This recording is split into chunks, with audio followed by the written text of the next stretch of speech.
নমস্কার ফ্রেন্ড, আজ আমরা বানাবো সয়াবিন বড়ির সবজি। চলো দেখে নিই কী করে সয়াবিন বড়ির সবজিটা বানাই। এখানে আমি একটা বর্তনে জল গরম করে রেখেছিলাম 10-15 মিনিট। এর ভিতরে আমি সয়াবিন বড়িগুলোকে সেদ্ধ করতে দেব। গ্যাসটা বন্ধ করে রেখেছি, আমি গরম জলে 15 মিনিট রাখলে সেদ্ধ হয়ে যাবে। এখানে আমি একটা বড় সাইজের আলু ছোটো পিস করে কেটে নিয়েছি। এখন একটা আমি পেঁয়াজকেও পাতলা পাতলা করে কেটে নেব। আর এর ভিতরে দেওয়ার জন্য আমাদের মশলা লাগবে কিছু হারি মির্চ নেব, কিছু লাল মির্চ, 8-10 কলি থেকে একটু কম, 6-7 কলি পেঁয়াজ, ওই রসুনের কলি, 1 ইঞ্চি মতো আদা টুকরো, 2 চামচ মতো জিরা। এগুলো আমি একটা মিক্সারে পেস্ট করে নেব, একসঙ্গে দিয়ে পেস্ট করে নেব। এখন আমি জলের ভিতরে থেকে সয়াবিন বড়িগুলো তুলে নেব। তুলে নিয়ে একটা ঠান্ডা জলের ভিতরে রেখে দেব। এখন এর ভিতরে থেকে আমি চিপড়ে সব জলটা বের করে নেব। এর ভিতরে জল থাকলে হবে না, আমি সব জলই চেপে চেপে বের করে নিয়েছি হাত দিয়ে।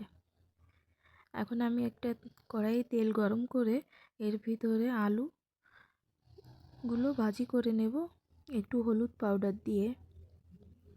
এখন এটা আলুটা ভাজি হয়ে গেছে, লাল লাল করে ভাজি করে নিয়েছি। এখন এটা তুলে নিয়েছি। এরপর সয়াবিন বড়িগুলো একটু ভাজি করে নেব।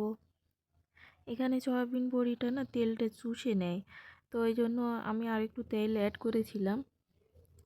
এখন আমি কড়াইটা আবার ধুয়ে নিয়েছিলাম।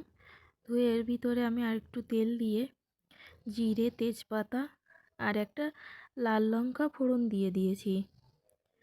আমি 2 টুকরো চুই ঝালও দিয়েছি এর ভিতরে, আর পিষে রাখা মশলাটা দিয়েছি।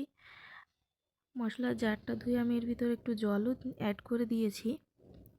এখন মশলাটা আমি লবণ দিয়ে একটু ভালো করে কষিয়ে নিয়েছি।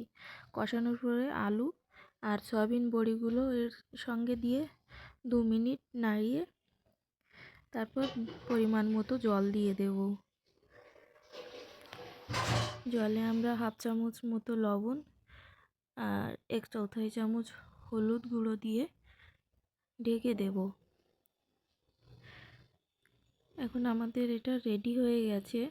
আর এইটুকু গরম মশলা আমি পিষে এর সঙ্গে মিলিয়ে দিয়ে দেব। রেডি আমাদের সয়াবিন সবজি, ভাতের সঙ্গে রুটির সঙ্গে